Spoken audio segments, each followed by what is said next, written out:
Ooh la la, it's a story time. Grab your hot drink. That was a break. Give me your prediction. What's the story is gonna be about? The title is The Call. Ooh la la. Ooh la la. It is scary, but we shall see. Is it a ghost? We shall see. Yes. Yes, guys, grab your hot drink, whatever. If you're ready or not, here we go. Yes, it's scary time. If you have a weak heart, if you're gang, tap out while you can. I tried to make it PG, but this is an 18 plus channel. You know what I mean? So I like to take my freedom, even though I don't talk about with a lot of inappropriate stuff. Okay, I'm getting distracted. Today is called The Call. Oh la la. Are you ready? Today, the story is called The Call. Ooh. There was this girl. She lived in this house by herself, all alone. She's around, let's say 25. She had her life together every day. Going to work, coming back from work. It was simple routine. There was nothing special about her. Until one day, there was this one call. She was surprised. She got this one call. And when she replied to the call, there was no one answering. She could only hear someone breathing, you know? Deep breathing, like someone did an exercise kind of breathing. And then she closed the phone because no one is replying. She was thinking it was her mom checking on her. But then there was no number. There was only unknown number. And she said, okay, it's unknown, so it doesn't matter. The next day, same thing. She got a call.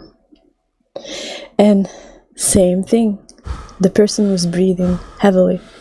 She could tell from the tone and the way the person was breathing, kinda. It's a guy, you know? And she said, who are you? Why are you calling me? This is the second time you're calling me. And then she hears, beep, beep, beep, the phone. It's disconnected. Yes.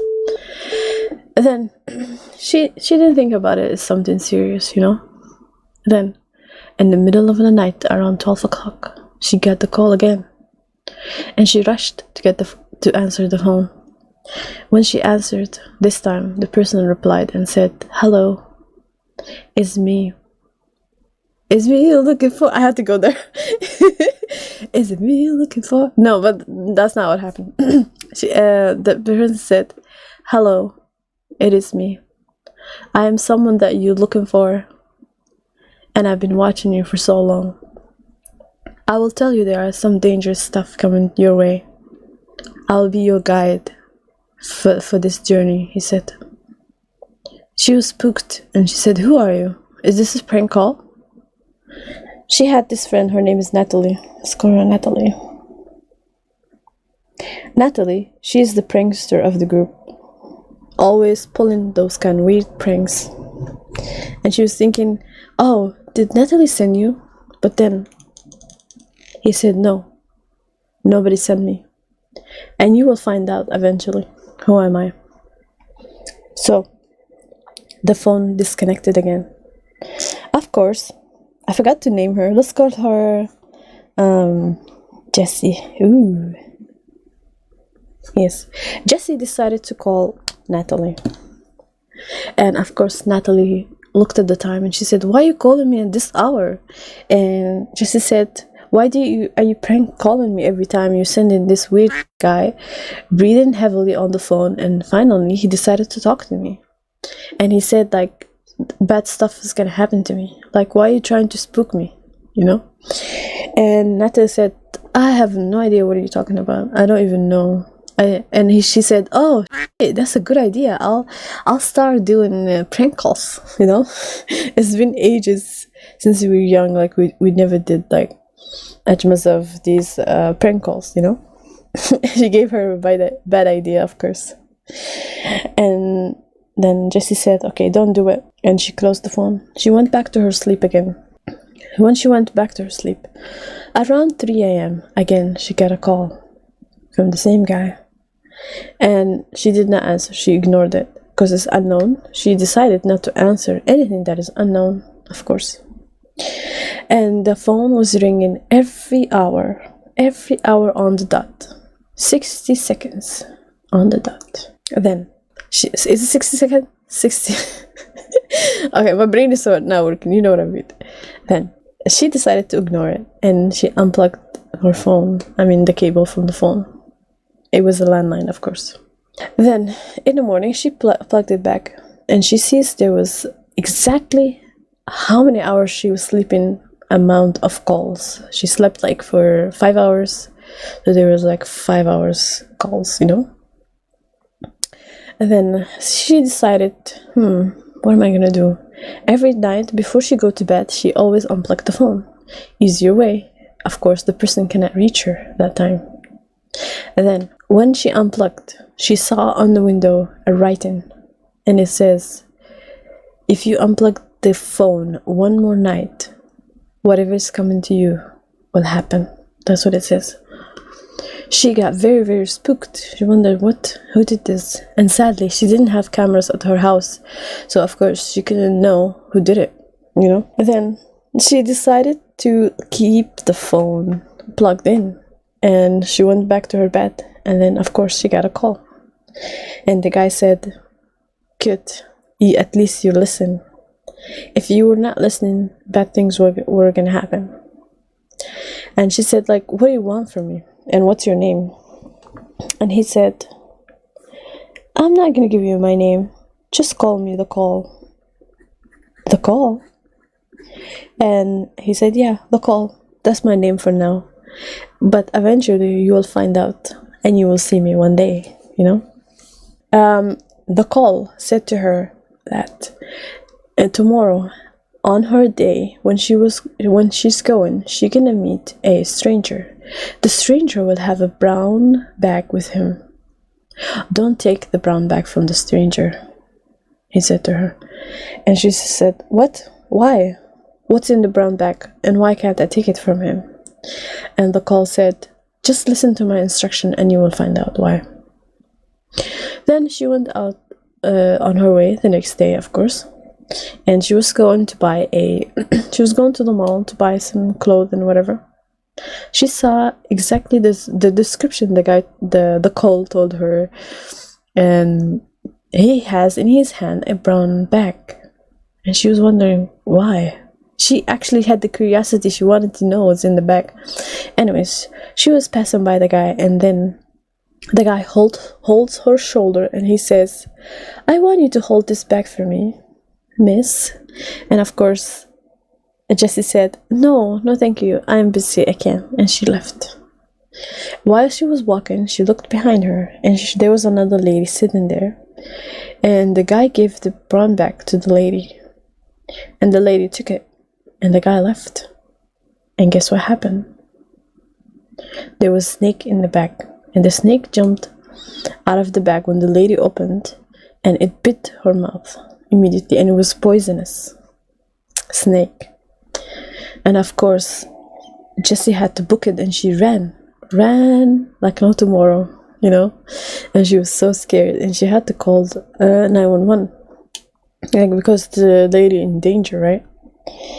And when the ambulance, whatever, they asked her, and they said, like, what happened? And she said, there's this guy, he gave a snake to her, and I think the snake was poisonous, But then they were wondering, like, that's strange. She told her friend, of course, Natalie, she said, this guy, his name is The Call. I don't know why he called himself The Call. And she basically retold whatever happened to her. And Natalie was thinking, this is suspicious. Is he, like, playing with you? Maybe he is the guy who was giving you the bag, right? Or maybe he can predict the future. Or maybe he planned this. He sent the guy to you. So they were both speculating. And then she got the call again. And Natalie said, okay, I'll answer this time. Natalie answered the phone. When she answered the phone, nobody was there. She only can hear the breathing. Heavy breathing. Then the phone disconnected. And then an hour later, same thing. And Natalie kept answering. And then it became a competition between Natalie and the guy who will give up. And guess what? Natalie gave up because she had to go home and she has school in the morning, so she can't waste her time just sitting and guarding the phone, right? And of course, Jesse said, okay, I should be sleeping with you. It's better, it's safer like that. I don't want to stay alone here. And of course, Natalie said, oh yeah, of course, come to my house. And they both went together to their house. When they went to their house, of course, Natalie has cell phone, right? So she got a call again and it was unknown, and it was the guy. She tried to answer, but then she tried to answer. And of course, he was breathing the same thing again. And he disconnected. And he called again. And he disconnected. And he called again. And he disconnected repeatedly. That at this point, Natalie gave up and she said, I'm gonna block him. She blocked him and he keep calling. She blocked him, he keep calling. So there was no way to escape from him. She can't even use the phone. She can't talk to other people. He was making the line busy. And Jesse said, okay, let me talk to him. He will not stop until I talk to him, you know. They waited for him to call. And this time, he did not call. He did not call at all. He didn't call for about a week. And they were both sitting like in guarding the phone, that nothing happened at all. After a week later, Jessie decided to go back to her house. She said, I have to go back to my house and take care of him. I think he's gone. He gave up on me, so he's not gonna bother me for sure. Then she got a call again at 12 a.m. and she answered. For some reason, she was excited. She was dying with suspense. Who is this guy? Did he really save her? Did he plan all this? Like, what was the business, you know? Then he answered and he said, this is the call.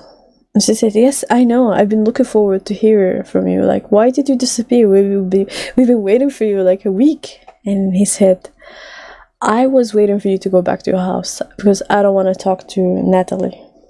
She is not good, he said. And then Jessie said, what? She's not good? What do you mean? She's my childhood friend. We've been besties forever, you know? And he said, yeah, that's what you think. But she's not your best friend. She's actually a backstabber. And you will find out. All you have to do, follow this instruction, he said. And then she said, how would I know if you're telling the truth, or like if you just want me to be alone and you want me to be divided from my friend, you know? She's the only one that I know. And of course that you know that information, she said. And the call said, well, it's up to you if you listen. But as I said, the consequences will not be good, he said. And of course, Jessie was very scared of this. She felt like threatened in a way, and at the same time curious, like what is her best friend doing, like why and what's happening, you know. Then she decided, okay, I'm gonna check whatever you're saying, but I'm not gonna harm my friend, you know. And he said, first thing is, I want you to check your bank account and see when was the last time that you checked your bank account. And she said, oh, I never checked my bank account. And he told her, when you check the bank account, you will see that Natalie uses your card. She uses your money. That's the first thing.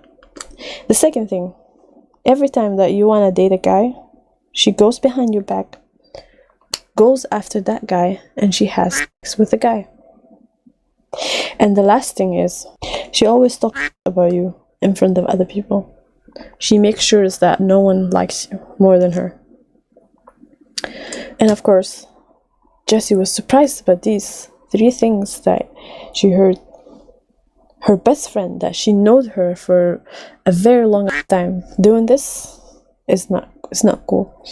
She went to her bank account and she checked. She was losing money like slowly. It's like bits, like $5 here, $10 there, $100 from there. So it's like a hidden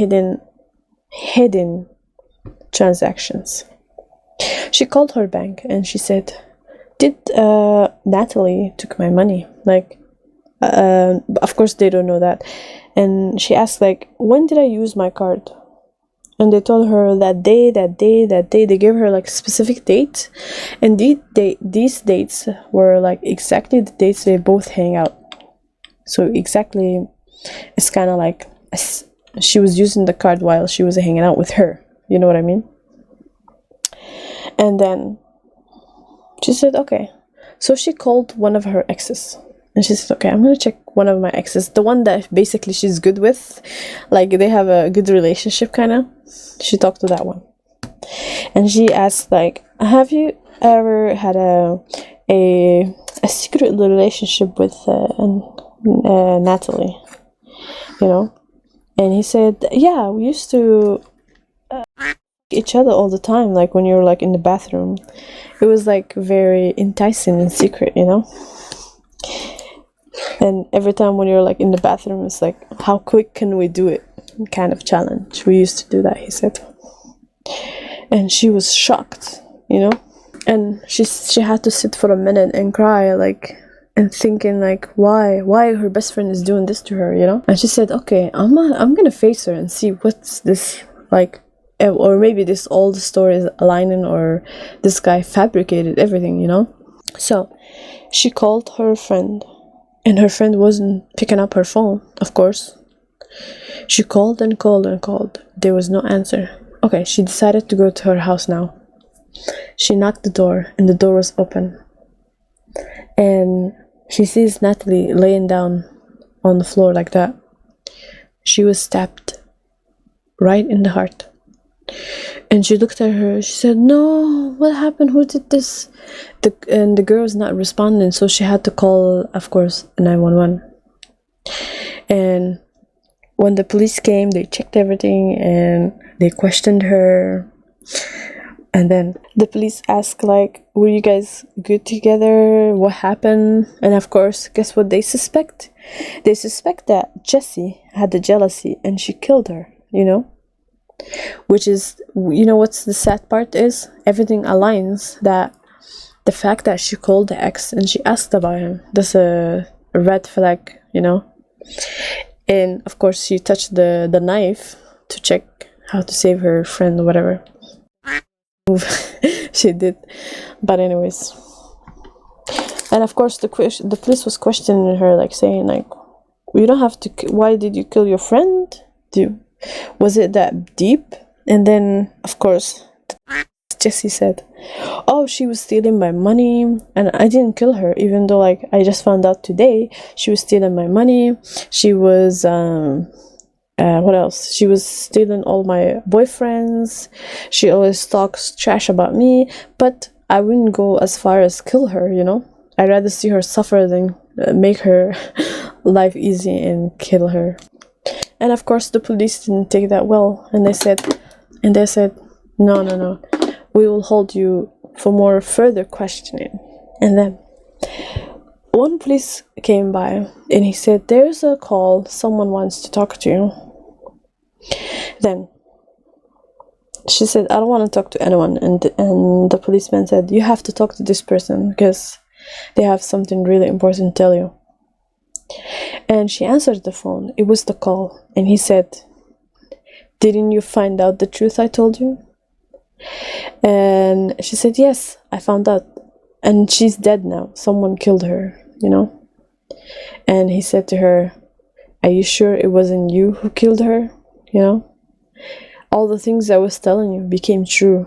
What makes you doubt that this is not true? That you actually killed her, you know? And she said, what? I did not kill her, I swear, and I know it's not me. I think you planned all this, and who's behind you? Who are you, you know? And he said, think harder and you will know. And the phone disconnected. Yes, think harder and you will know. To be continued. I have to do this. To be continued part 2 because I never get time for that. I want your speculation, your guesses. Give it to me. What do you guys think? Who is the person? Or did she really kill her, you know? What do you guys think? I want to see who the smartest person who can Guess what's in my brain cells? By the way, all the stories is on the spot. I do not plan ahead because ain't nobody got time for that. Did you guys like the story? Was it spooky? It wasn't spooky enough, I guess. I need more spices. Technically, the stream should be ending right now, but today you guys get to see and enjoy what I do by myself, all alone, before I go to bed. Okay? Yes, story time is ended, so if you were here for story time, have a good night, sweet dreams, or have a good day. If you just want to hang out, you're welcome. I'm just gonna play